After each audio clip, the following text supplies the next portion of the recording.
Hello guys, যাত্রা দেখতে গিয়ে আমার সাথে কি হয়ে গেল? চলো তাহলে শুরু থেকে শুরু করি।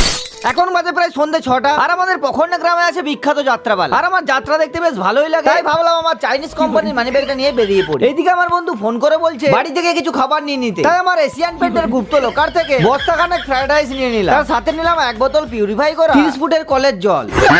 এরপরে আমার মনে পড়লো এরোপ্লেনের টিকিটটা মানে যাত্রার টিকিটটাই নিতে ভুলে গেছে। এরপর টিকিটটা নিয়ে ফটাফট বেরিয়ে গেলাম। আর এইদিকে আমার বিএমডব্লিউটা আমার একটা বন্ধু কয়েকদিনের জন্য নিয়ে গেছে, তাই হেঁটে হেঁটে যাত্রা দেখতে যেতে হচ্ছে। আর যেতে যেতে মনে পড়লো যেহেতু আমি শুধু শুকনো ফ্রাইড রাইস নিয়েছি, তাই হালকার মধ্যে বেশি করে কিছু আইটেম কিনে নিলাম। শুধু আমার একটাই ভয় লাগছিল, এইগুলো খেয়ে যদি গ্যাস ছেড়ে দিই আর আমার পাশে যদি কোনো বুড়ো দাদু থাকে, তাহলে যাত্রা দেখতে গিয়ে সেই দাদুর অন্তিম যাত্রা না হয়ে যায়।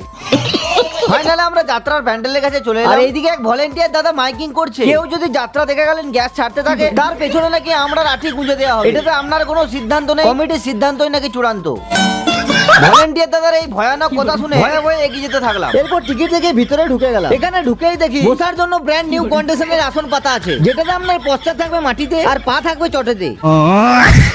যাই হোক আমরা ফাটাফাট বসে গেলাম, কিন্তু আমাদের টেনশন হচ্ছিল যে 4-5 জনে এতগুলো খাবার খাবো কি করে। যেহেতু যাত্রা শুরু হতে একটু দেরি আছে, তাই আমরা ফাটাফাট খাবারের বস্তা খুলতে শুরু করে দিলাম। বেশি টেনশন না করে খাবার মাখতেও থাকি এবং খেতেও থাকি। এইদিকে যাত্রা শুরু হওয়ার আধ ঘন্টা আগে খাবার নাকি শেষ।